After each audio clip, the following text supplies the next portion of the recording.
I think some of you have found the chat box already, which is great. So feel free to use that. Christopher is going to keep an eye on the chat box for us, as well as do a couple of polls as time goes on. So we'll be watching you. We're going to make sure that you know when those are coming up. And he's going to keep an eye on questions. If I can address questions as we go along, I will. But I'm going to try and save some time at the end of the presentation for questions also. So we're going over individuals. And some things that we're going to cover are writing. So we're going to talk about how to write for fundraising. And the reason I want to do a piece on writing is because when people ask me, how did you become a fundraiser? What do you do as a fundraiser?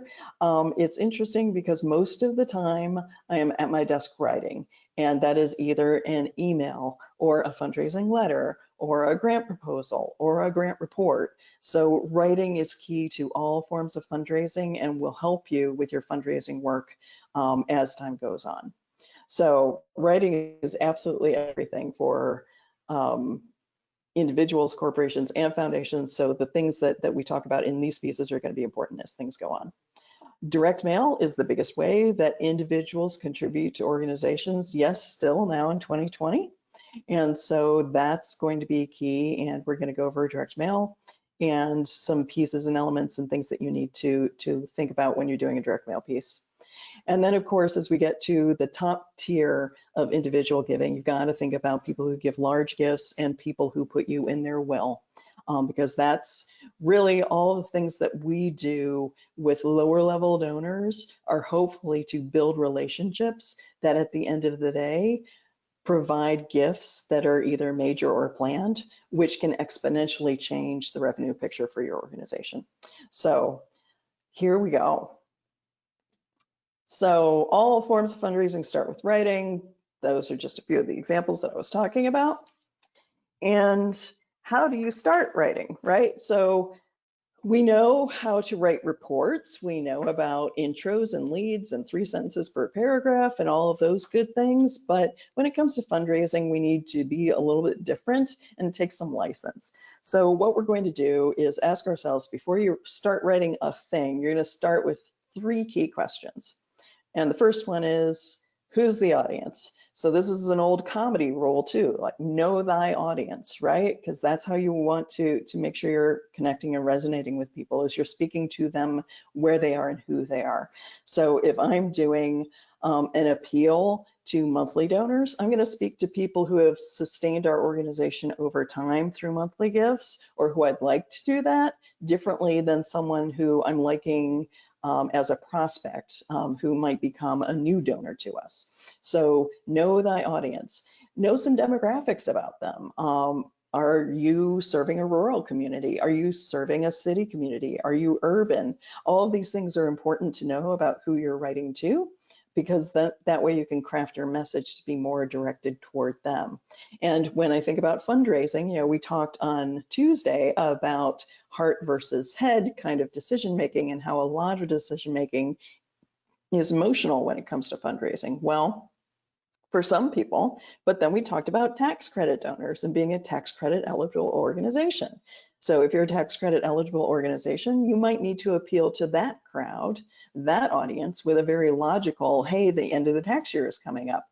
Make your donation now. Oh, hey, it's now January 15th. Did you forget to make a donation? Well, good news. The state extended the deadline to April 15th.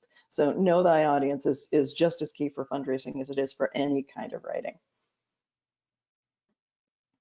So the second question is, what do you want the audience to do? And my slides will catch up with me, don't worry.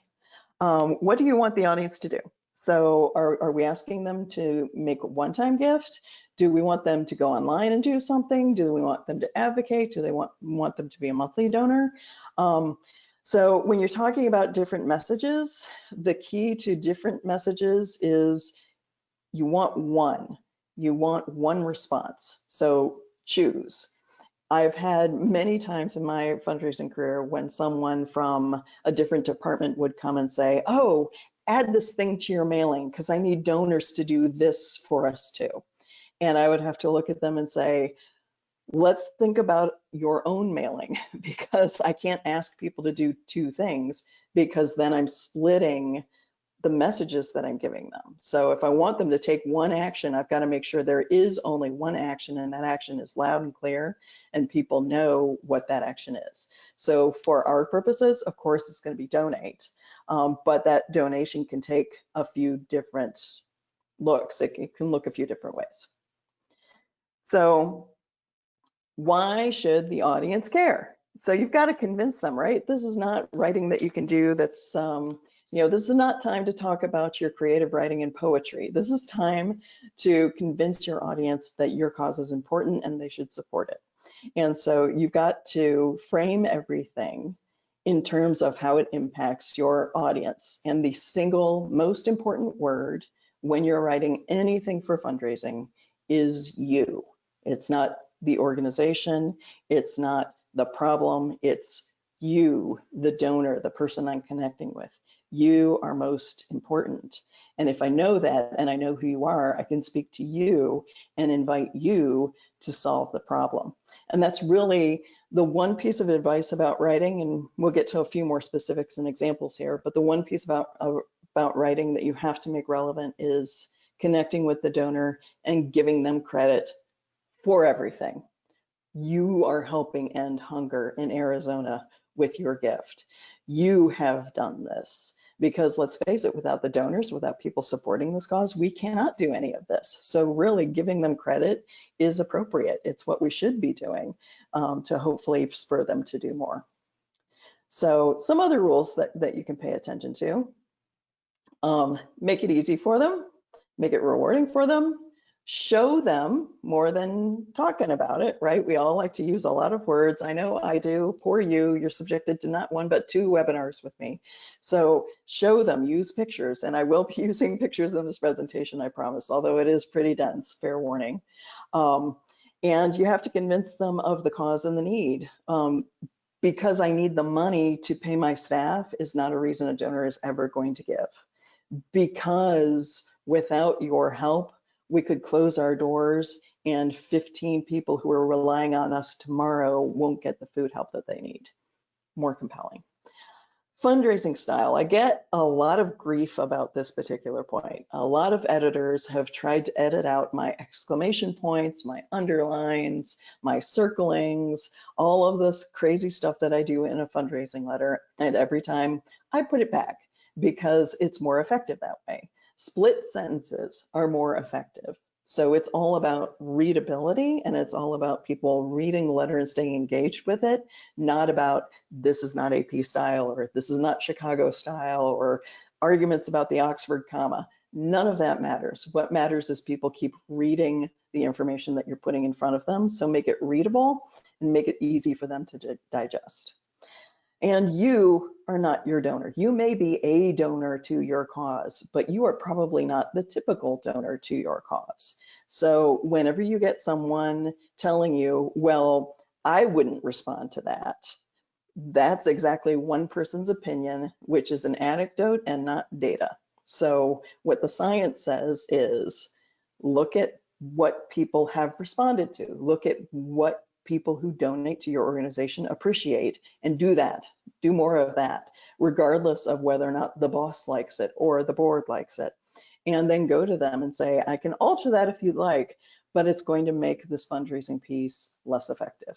And that's usually a pretty strong case about why fundraising language needs to be the way that it is, which is very casual and very friendly, because we're building relationships here. We're not putting marketing material in front of a CEO. Although sometimes you may be doing that too. But I would still argue that the fundraising piece as a nonprofit needs to be warmer and fuzzier and more impactful and talk really from the heart about need and what exactly gifts are making possible. So key example of this. So if we look at the paragraph on the upper left-hand side, it's the standard fundraising. We have the most effective cutting-edge programs in the world today. Our staff are at the top of their field and have decades of experience. Did any of you fall asleep during that? It's pretty sleepy, right? It's not exactly the way you want to go when you're trying to elicit a very emotional response from people. How about this? The puppy shivered in the winter cold. Even in his short life, he's never eaten anything but garbage, and nobody had ever sent a kind word to him. until we came along, picked him up, wrapped him in a blanket, and took him to our shelter for nutritious food, medical care, and good old TLC. Shivers, right? Little bit different approach there. So you can see the contrast. And when we talk about our organization, it looks like old school upper left.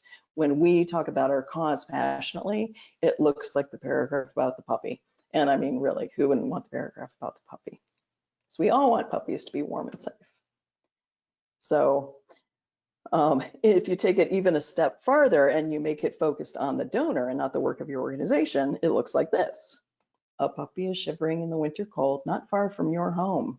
In his short life, he's never eaten anything but garbage, and no one had ever said a kind word to him until you decide to help him. Your kindness will pick him up, wrap him in a blanket, and take him to our shelter for nutritious food, medical care, and good old TLC. Now, I am known in my webinars for making people cry, so hopefully I've got a little tears going on because that's the impact of good storytelling with a good photo, right? I chose this photo on purpose because this is clearly a puppy that's gotten some help and clearly has been through some rough times as well. So there's putting all of this together is how you story tell about your organization and talk about the really compelling work that you do every single day. And I know you have the stories, you all have shared them with me. So this is what we call a creative brief. So it's just a simple document that outlines what you're trying to do with this thing you're trying to write. So the name of this thing, so this brochure will convince residents of upscale city neighborhoods that hosting fundraising events will help provide children with a safe, productive civic activity. It's kind of the shortened version of this. So you can read through all of the details of this slide later, but basically you need the name of the thing, the target audience, the specific action you want them to take, and how that benefits them in any piece that you do. And really just filling this out for yourself before you start writing anything will help you as you get to writing and maybe encounter a little writer's block, or you get that you're drifting off into a subject area that you never meant to. This will bring you back and help you focus on the piece that you're actually doing right now. So, okay, so we've covered writing. So where do you put that writing? Well, my answer for you is always going to be direct mail. And I know that's a big bummer. I know. Email is easier. Social media is easier. There are things that are so much easier than direct mail, but nothing is as effective as direct mail, at least right now. Lately in COVID times, we've seen a lot of online giving, but the mailing that we did about COVID-19 was really successful in both driving people to the website to respond and in people returning gifts to us, putting their checks and credit card forms in the mail back to us as well. So physical mail is really important, even with younger people. And I think that's kind of a misconception that it's, oh, this is for the old donors, this is for old people.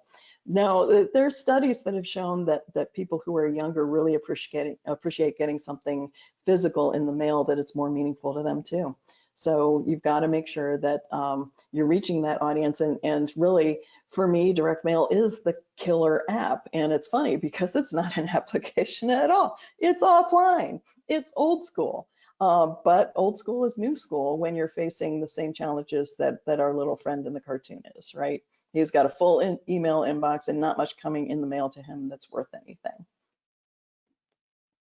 So, this is our first quiz. So right now, how much mail are you doing now? Do you mail to your donors at all? So I think Christopher is going to bring up the poll. So what do? Do you do nothing? Do you do in-house but small, so a few pieces of mail to a few donors at a time? Or you do really big mailings and maybe even work with an outside agency to help you do that? Yeah, I got it launched and going. We have about 31. It's varying right now. We're about 69% voted. We're gonna give it a couple more seconds. Yeah. Anybody else? Get your votes in. Get your votes in. All right. All So right. Yeah. Can we call it? Yeah, I think we're calling it. So I got 26% who say nothing, 42% in-house but very small, and then 26 in-house but pretty big, and then 5% work with an outside agency. Okay, so we have at least someone who's working with outside agency. That I didn't expect anybody to be doing that. So congrats to you. And an awful lot of you are doing at least something, which is great. Because that's the one thing that I'm going to say is the more you can get on a regular cadence of communication with people through a lot of different channels, the better it's going to be for you. So it's transformative going from 0 mailings or maybe 2 to 4 to 6 every year. This is something that really can change your fundraising picture dramatically, especially if you commit to it and you're doing it very consistently over time. It's basic communication with your donors, and they appreciate that. So that's very good news. I'm glad to hear that a lot of you are at least trying to do something. That's wonderful. Keep going, do more. So the next quiz, how often are you mailing? Never. So if you're doing nothing, your answer is going to be never, right?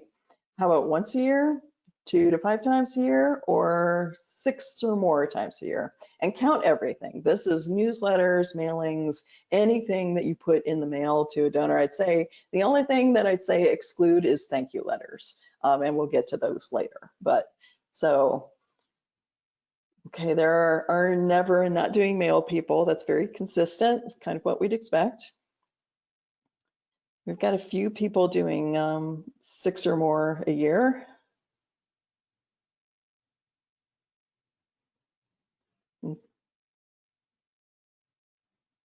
So we calling it, Christopher? Yeah, I actually did close it on accident, but about 59% voted. About 25% say never, 6% say once a year, 38% 2 to 5 times a year, and 31% 6 times a year. Okay, so some of you are at least doing something, and a few of you are doing quite a lot, which is great, which is wonderful. And if any of the following stuff is redundant for you, I apologize, but some of this, I hope there are at least a few nuggets in there to carry along about what you're doing and why and how often. So just some more reasons we do direct mail. I've mentioned you mail something, you get online donations, just because that's people responding to you, but they're responding in the way that they want to. Sometimes you can get visits and donations in person. Someone might not respond with a gift, but they'll say, hey, I don't want a gift, but I'm interested in what you do. Can I come and take a look? And this is the way tours are generated. And you may not get a gift, but you may get someone who says, oh, there's a food bank in the neighborhood. Maybe I should go and volunteer, or maybe I should do something else to help them.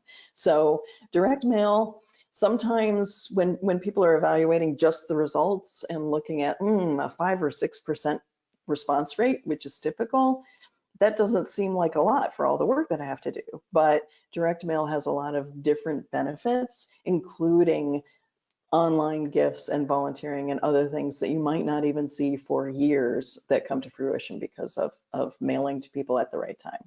So, so thank you for mailing. For those of you who are mailing, really love that. Can't say enough about it. And let me see if I can get my slides to go for us here. There we go. Okay. So every direct mail package has different components.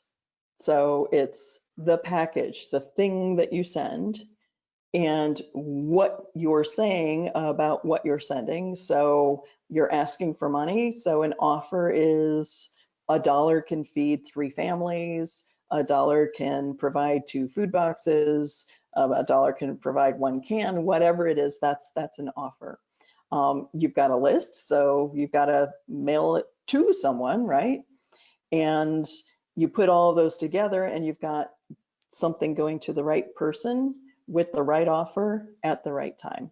And that's the trifecta. And if you do those things, you will be successful. You absolutely will. So, so this is a pop quiz, and just use your chat box for responses. So the pop quiz is, in a fundraising letter, or any letter really, what is the first thing people read? So you get a piece of mail and you open it up. What's the first thing that you read? So you get this in the mail. Open it up. What's the first thing you read? Do we have any answers in the chat box, Christopher? Not quite yet. Looking, Yeah. waiting for people some typing probably. There we go. I have Terry Underhill says they look for what do they want. The other people, Edel here says where is it from? Who is it from is one of the answers. That's the second thing people look at. Let's So see. First line, then decide. It's cuteness. It's cuteness. I like that one. Wish it were true. It's not. The thing that people read first when they open a letter is the PS.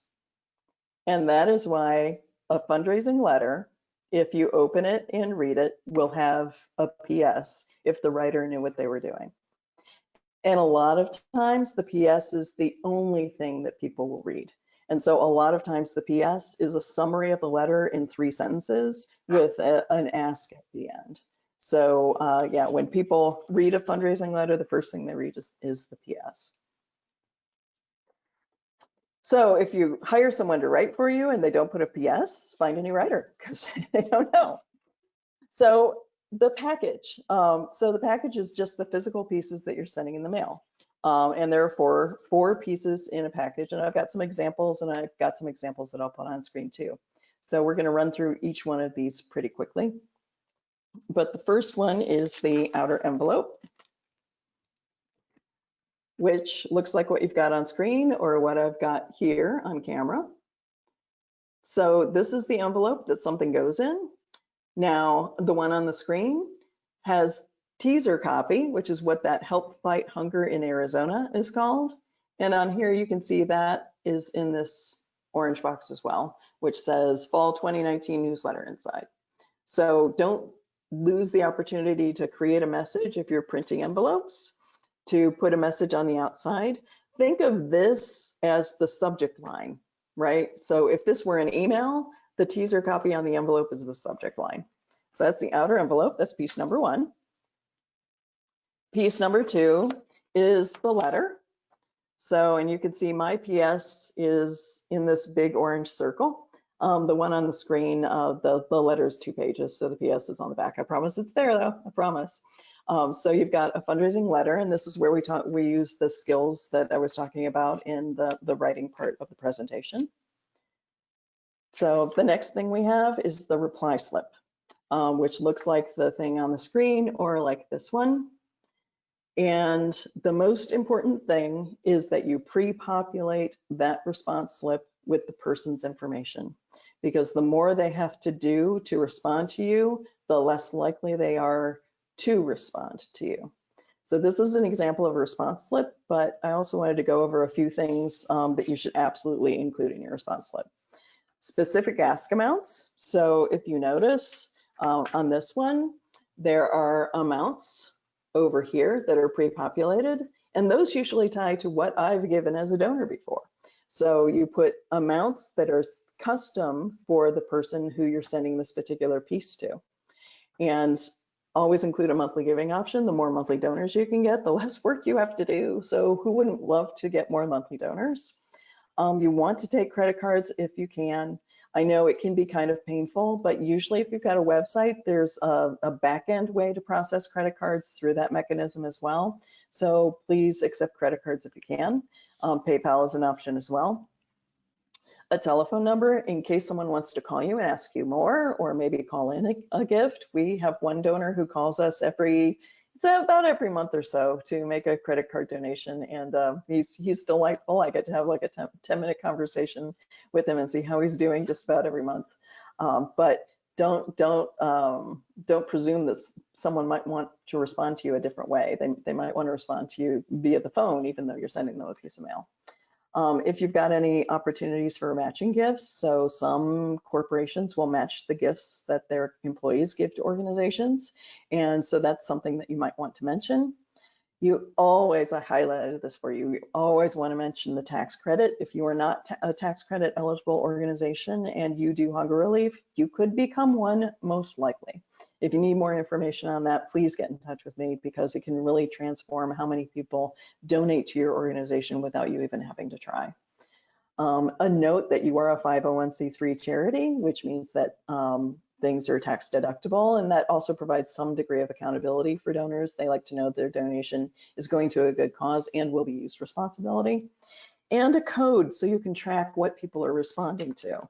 And usually that's, in that tiny print. So what I've got there is both a donor ID as well as a code that tells me what mailing this was. This happened to be our fall newsletter. And that code is what you put in your donor database. Yes, we still need donor databases, and I will talk about that at length in a future webinar if you would like.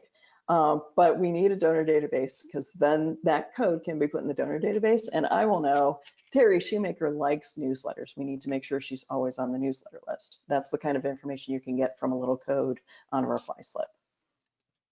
So the final component is a response envelope. Because really, how many people have blank envelopes laying around their houses anymore? Not many. I mean, even the ones you get with bills come with windows that you can't reuse the envelopes for anything. So you need to send your donors an envelope that they can use to respond. When an envelope like this fits into an envelope like this is called a number 10 envelope, and this is called a number 9 envelope. And I have bought these at Staples and put a mailing label on it many, many times, just because that's an easy way to generate a response envelope without having to have it printed. Is just put in a mailing label with your address right here, and you've got yourself a response envelope. So those are the 4 elements, and they are super important for every mailing. Everything else is nuance. Everything else is, do we want to send a letter or a card? What size and shape should it be? What story should we tell? But if you have those 4 elements, you are set to maximize your response. So that's super important for direct mail. So we talked about the package, what you've got to have in the package, but who are you going to send it to? So the answer is anyone who hasn't told you to stop. It's basically my answer for that. Send to everybody your mailings. This is the way we're building relationships. And I think a lot of people who work at charities kind of feel bad sometimes, like they're bugging people with information, but you're not. If we go back again to what we talked about on Tuesday, you're inviting people to help change the world. And so don't feel bad about it. Stay in touch with them. Direct mail is a way of staying in touch with people. So you need to send mail to all of your donors, people who've given food, people who've done food drives, people who have attended events, people who've planned the events for you, event committees, board members, friends, associates. Grab any name and address and put it in your database and mail those people a newsletter, a direct mail piece, something to get in touch with them or to stay in touch with them over time. And why I emphasize direct mail in this presentation as well is because I could talk to you about email solicitation strategies and monthly giving and other things that have to do with one-to-many communications. But really, if you get things together for a direct mail piece with your 4 components, you can pull those components into all kinds of other things. You can do emails that are based on that letter. You can do social media posts, maybe a string of them that are based on what you put together for that letter. So it's all about, I know you don't have a lot of time. I know you don't have a lot of energy. So if you get the mailing done first, that becomes 3 or 4 emails. That becomes 5 or 6 social media posts. That becomes a Twitter thread that has the same story. So you do this work once and you can use that content in a few different places. And that's just a good way to leverage your very, very sparse time. And I know it's really hard to find time to carve out to fundraise, but if you can do it for a mailing, you can get a couple of emails out, usually a lot easier and a lot quicker. And direct mail also takes the most time. So you get the mailing done, it's off at the printer, then you've got 2 weeks, 3 weeks to do the other fundraising activities that can go along with that and reinforce the stories. And there are also studies out there that show if people see the same story on your website that they see in your social media, that they get a mailing about, that they maybe get an email about, that multi-channel approach is the thing that really boosts response, because people are seeing your one message everywhere for a minute. And that's super important to donors to resonate and cut through the noise of all the other things that they're seeing when they go online or into their mailbox. And thank you letters. So no matter how a donor donates to you, you need to send a thank you letter. I do send physical thank you letters to people who donate on the website. And this is intentional because just like our little graphic guy, I think there is a lot higher value placed on the time that it takes to generate a real physical thank you letter and finding that in your mailbox versus getting the automated email that basically says, yes, your transaction was received. You know, as nice as I can make the words in that email, it's got to have a lot of wonky stuff like our tax ID number and our QCO code. So the meaning of that, the emotional connection of that is a little bit limited. So that's why I like to put things in the mail to people.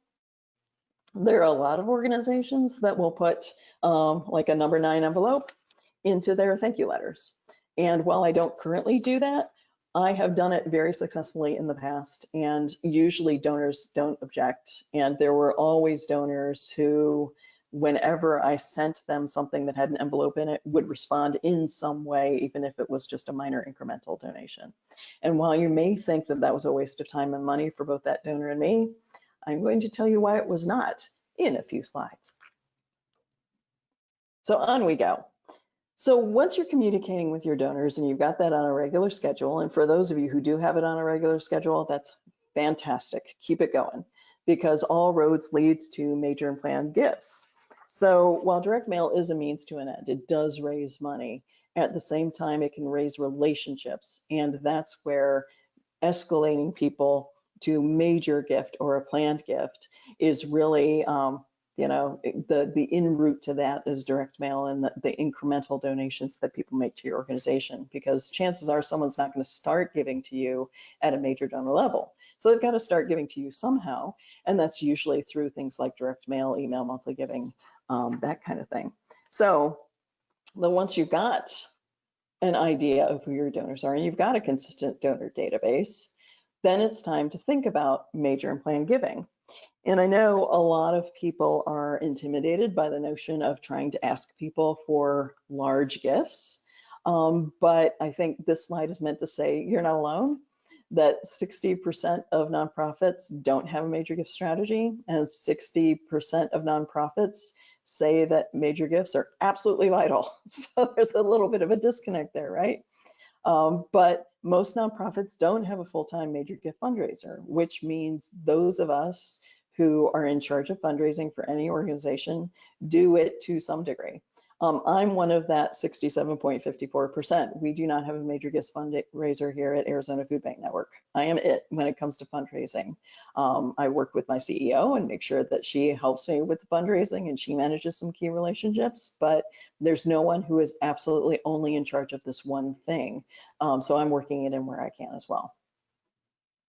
So major donors are important because once you get a few different major donors giving to your organization, it can really transform individual giving in a massive way that these incremental donations don't.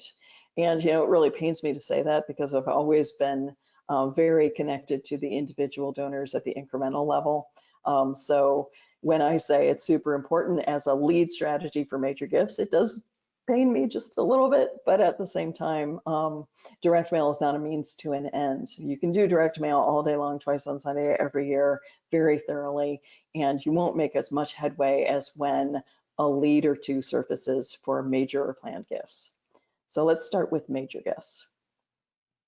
So this is, you know, basically return on investment. And events, I think if you've ever held an event or if you put on an event now, you know that it takes a lot of time and energy, and it takes a lot of resources. And a lot of times this calculation on, you know, if it costs us 50 cents to raise $1 from a typical event, doesn't include all of the staff time that's involved. So events are really massively time intensive, and sometimes the bang for the buck just isn't there. Annual fund, which would be what we refer to as those incremental donors, so email, mail, all monthly giving, all the other ways people give smaller contributions. Typically you see it cost between 30 to 40 cents to raise a dollar. I don't feel bad about that at all. I think that's pretty good.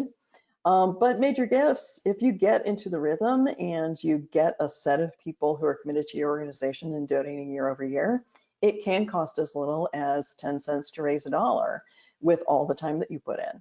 Now, how often you get that dollar versus how often you get the annual fund dollar, that's where the real balance comes in.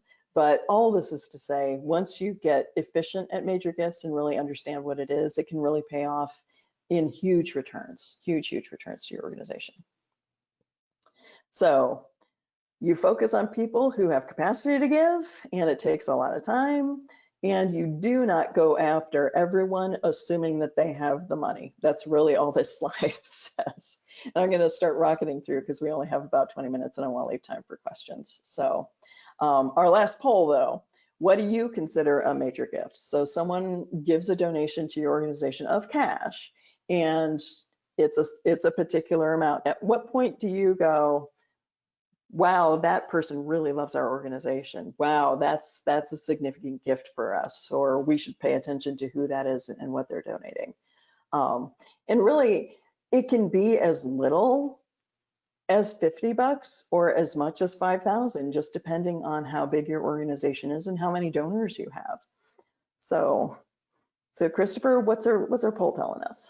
Yeah, so we got about 58% who voted. Definitely 100 and up is in the lead with 39% voting for that one.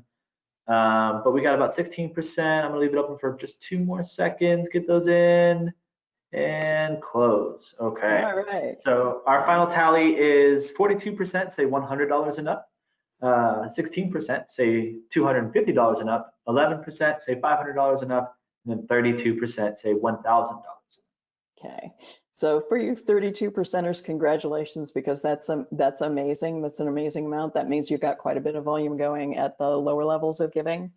But I'm here to tell you, my people who responded $100 and up, that is super important, because again, we know statistically that anyone who gives, especially if it's their first donation, if they give you $100 or more, that shows that they've got more capacity than that to give and could become a very significant donor to you. So kudos to you all, because, and really there's no hard and fast rule about this. It's just how much time can you put where, and it's all bound by time. And if you can only specially steward the $1,000 and up people, then great, that's a great place. And maybe someday you'll have so many of those people and be going so well that you can lower that limit too. But you've got to make that decision that's right for your organization. So major gifts don't happen quickly. And so if someone says to you, hey, I'm so glad I've hired you, we need you to raise $1 million by the end of the year from major donors, and they don't already have a major gifts program, run. Like these marathoners, run away, because they don't know what they're doing. And they're just looking for a rainmaker, not a fundraiser. And there's a distinct difference. You've got to know what you're in for with major gifts. You've got to involve people, you've got to ask them, and you've got to thank them. But the very first thing you have to do is identify who they are in the first place. So there's a few keys to identifying people who could be a major donor. They're already donors for you. They have passion for your mission. Maybe they've been giving to your organization for years and years and years, even at an incremental level. You've got to know that they have the ability to make a big gift. And maybe they've actually been very involved with your organization in the past. So it's always better to look inward for major donors than to look outward for major donors. I have been asked many times to go ask Oprah for money. Well, guess what? Oprah's not going to give to my organization unless she already has, because she's Oprah. So I need to find the people who are my Oprahs in my database and figure out who they are and try and get in touch with them. So the right prospect, the right person in your database who's not already a major donor but could be, is they have some connection to your organization. So that's linkage. they like your cause, hunger relief is important to them, interest, and then they can afford it or ability. So LIA is the acronym that's used in major giving a lot. So if someone's got 2 out of the 3 of these, go with it, great. And see if they like your organization and they start responding, or they pick up the phone when you call, or when you ask them what their interests are, they respond. So don't feel bad because it's not going to work out with everyone. There are some people whose giving is very personal and intentional and they don't want to share that with you. That's fine. You'll have other prospects that you can work with. So here are some other tags, some other things to note when they happen from current donors. So you've got former donors who haven't given in a while, but they could give again. There's someone you notice who's in the annual report of a different organization giving $10,000 and they give your organization $150,000. Well, guess what? There's capacity there. And think about people who have been connected to your organization in the past as well. So just because someone's not on the board anymore doesn't mean they're not connected to your cause.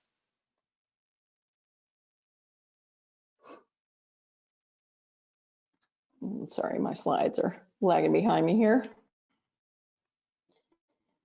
So when you're talking to donors, there's a saying that is ask for advice, get money, ask for money, get advice. So guess which one you want to do? You want to talk to people like they're real people.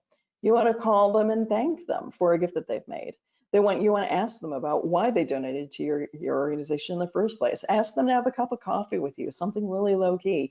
The first meeting that you have with someone is not about asking them to make a big gift. It's just about getting to know them. It's kind of like a first date. You know, you want to go on a first date. You want to go on a lot of dates before you get married. So this is like a first date.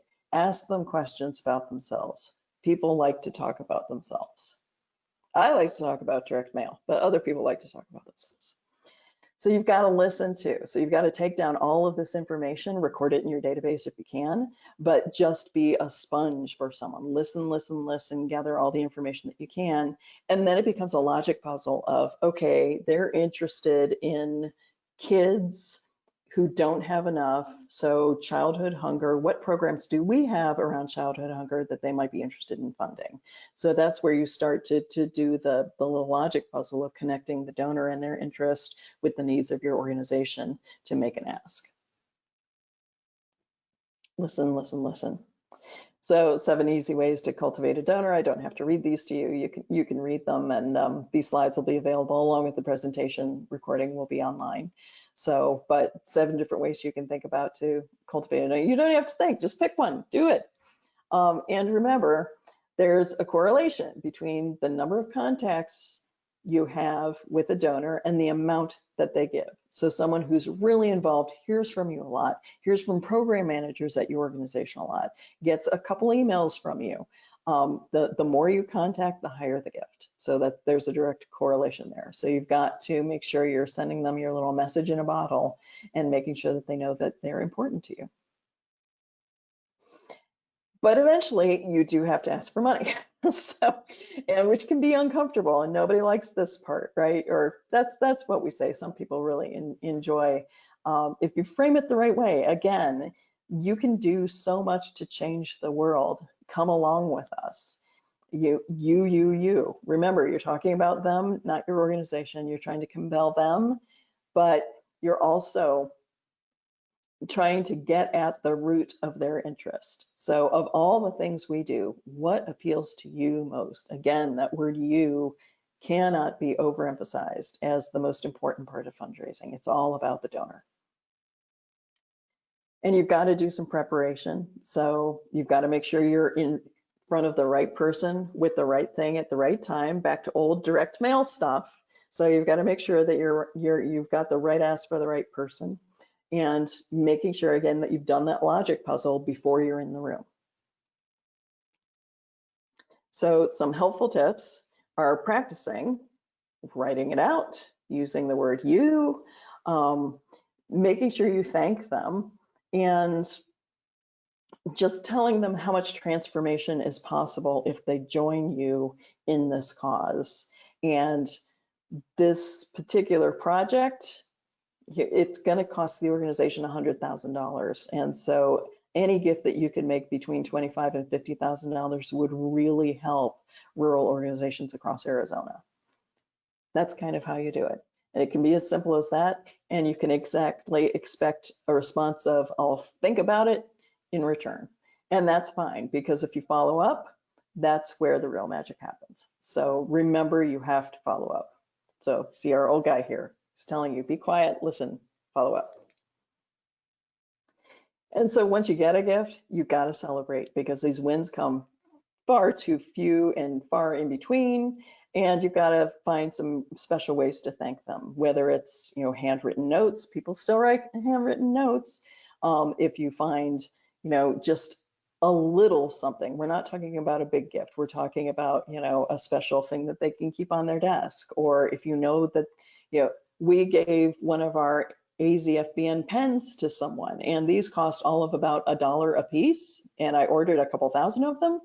And he was delighted to get this silly little pen from us. So you've got to be unique in how you thank people. Thanking is so important, because then you can repeat the process with that donor once they're in and understand how compelling your need is and how compelling the work that they can make possible is. Then you can repeat the cycle with the same donor, because once a donor gives to you, it's always easier to get a second gift from that donor. So you've got to be accountable for it. So it's got to be part of a fundraising plan. And Christopher and I are working on some fundraising plans and resources to put online. So you don't even have to look for them. You can just download them and start filling them out. And meet monthly with someone. So all of this is just do stuff. You've got to do things. You can't sit and wait and hope that a major gift comes in. You've got to be active about it. It's got to be part of your fundraising plan, and you've got to be accountable for taking the actions of your fundraising plan. And this is all about, hey, find someone internal to your organization to help you be accountable.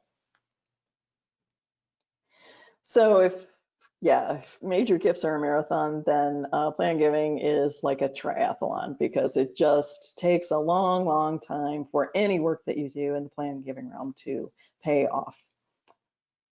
And there is a lot of writing and content on the following slides, and I'm only going to cover it in about 5 minutes because I want to leave at least a few minutes for questions. But basically, plan giving is the long haul. And a lot of people would include an organization in their will, but a lot of people don't. And that's the opportunity for us, right? So basically, a planned gift is any gift. It can be made during someone's lifetime for something like their IRA, but it's a gift that enables people to make larger gifts than they might have been able to by just writing a check. So that's basically the difference between a planned or life income gift or a major gift. Major gift is check straight out of the bank. A planned gift is, well, I might have this other thing that I can do to produce some money for you. So you can't think of planned giving as major donor giving. You've got to think of planned giving as someone who's very attached to your organization, who might do something exemplary later on. So it's not how much they're giving now, it's how much they have the potential to leave in their bequest or in their estate. And that's really what planned giving is about. So donors who do that also perform better. So it's a synergistic thing. So if you have someone making a planned gift and then they commit to that and you stay in touch with them, they will also contribute more lifetime gifts to you as well. So it's just time to start a plan giving program if you haven't. And I had one fundraising colleague who always used to say, do you let people put you in their wills? And if the answer is yes, congratulations, you have a plan giving program. It can be that simple. It can be that simple. So bequests are great, but other ways people can give are, they make you a life insurance beneficiary. The IRA charitable rollover, this changed a few years ago, so people can donate from their IRAs without taking the tax hit first. And stock gifts, You can avoid capital gains, which is something that not a lot of us get to experience, but if someone's stock portfolio does really, really well, they can make a gift and write off a lot of those capital gains, and that decreases their tax liability. There are a lot of tax reasons why plan giving makes sense, but there are a lot of heart reasons why too, because the best plan giving people to look at as, you know, this is someone who could make a bequest, is someone who's already donating to you, they're older, they're single, they might not have someone to leave their stuff to, and they've been involved with your organization over time. So you've got to introduce plan gifts to your current donors. You've got to use your existing marketing materials just to say, hey, this is something you could consider, put it on your website, start talking about it. Just start talking about it as a thing. Incorporate it into your ask vehicle. So you can put it as a PS or on the back of that response device. You can also put a note about it in thank you letters. So there are a lot of ways to incorporate these messages, and it's one of those things that it's just, you know, none of us likes to think about the fact that at some point we will die. But at some point we will all die. And I don't want to die with money in my bank account. I would rather that go to something good than to probate and endless courts and people trying to decide who gets what. So it's just about being intentional about that decision and seating it in something that might be a little bit uncomfortable to talk about. So once someone includes you in their will, you or their trust or whatever, you've got to make sure you're still communicating with them. So a lot of times people will say, Terry, don't send that direct mail to major donors. Don't send that direct mail to my planned giving donors. And I will say, how much are you going to communicate with them otherwise? And if you're not going to contact them as much as I would through my methods, then they're staying on the list, because we built a relationship with them and they just married us, right? They just put us in their will. And we're going to stop talking to them. And yes, these silly direct mail pieces, that's talking, that's having a conversation with someone because you're inviting them to engage with your organization, whether or not there is an ask involved. So you've got to make sure that the people who have made these commitments to your organization, you still stay in touch with. All right, we made it. Congratulations. And I made it 5 minutes. I really rocketed through. I apologize. There was a lot of content in there, but the slides and this presentation will be available. So let's see if we can get to a couple of questions quickly. Yeah, definitely. Go ahead and everyone just go ahead and start typing your questions into the question box and we'll kind of talk them out loud and get through them. Got some feedback for you though, Terry. Great content. Definitely great content. I appreciate your time and for you to come out here and talk with everybody. It's amazing. I'm happy to bore you anytime you'd like. That's from others, plus that's from me. So that's from what's going on. Let's see. Just go ahead, guys. If you have any questions, throw them in there. I'm sure people are typing. I'm a slow typer, so I get it. But while you guys are typing out questions, I do just want to go over really quick, since we are kind of cutting out on time, just a few things. I got a question here. Let's go ahead and read that first. Do you need to direct donors to an attorney to help them with bequests?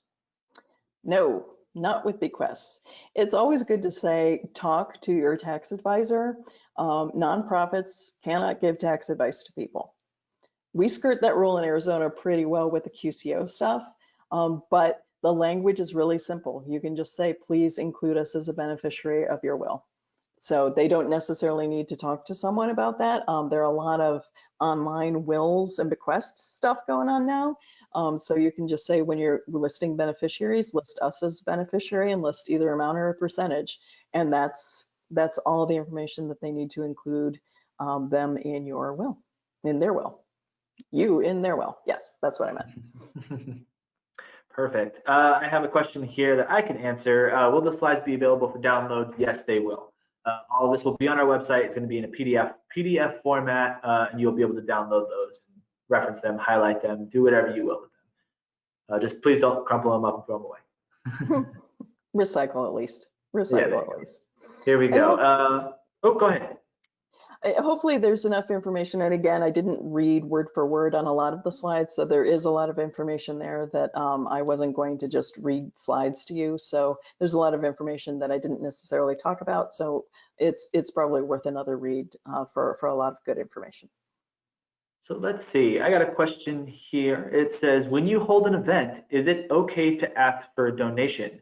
For example, if you did a car wash and had a bucket for them to donate to your cause, or host a barbecue, etc. Absolutely, absolutely. And there are some events where you will have things like table captains, and they will come with a supply of our little reply envelopes and hand them out right on site, so that not only can people donate right on the spot, whatever cash that they have, but they can take an envelope home with them. And then that envelope, who knows, maybe they'll use it at some later date. So yeah, absolutely ask people at events to help you change the world together, right? Definitely, definitely. Perfect. Any other last second questions? Doing great on time, getting through these questions pretty quick. Well, if there are no more questions, I will say we would love your input on any other fundraising trainings that you'd like. If you'd like a training that's all about major gifts or all about planned gifts, or corporate or foundation, there are a lot of grant writing workshops already out there. So I'm not sure that we would duplicate that, but you can certainly email Christopher any ideas you have for future trainings that might be helpful. Because we're putting this together, and we're really hoping to add some value for you and to make this a really doable thing to pick up fundraising and do it on your own. So let us know what would be helpful. Yes, definitely. I have emails on the screen, so please copy those down. And like we said, these slides will be available after today's presentation. Most likely tomorrow. We just want to make sure we get a couple last second edits in there. But please copy those emails down. Send us anything you like. A lot of the same resources in there, so I'm not going to go over them, but just kind of keep an eye out for a toolkit coming from us in the future. Terry, any last closing remarks? You can do all of this. You can absolutely do all of this. Even if it seems intimidating, it's all very doable, and we're here to help. So just let us know what help you need, and we'll put these tools and resources together and see if we can't raise more money to end hunger in Arizona. Let's do it. Perfect. Getting a lot of thank yous in the chat box. We thank you guys. Have a safe and wonderful weekend.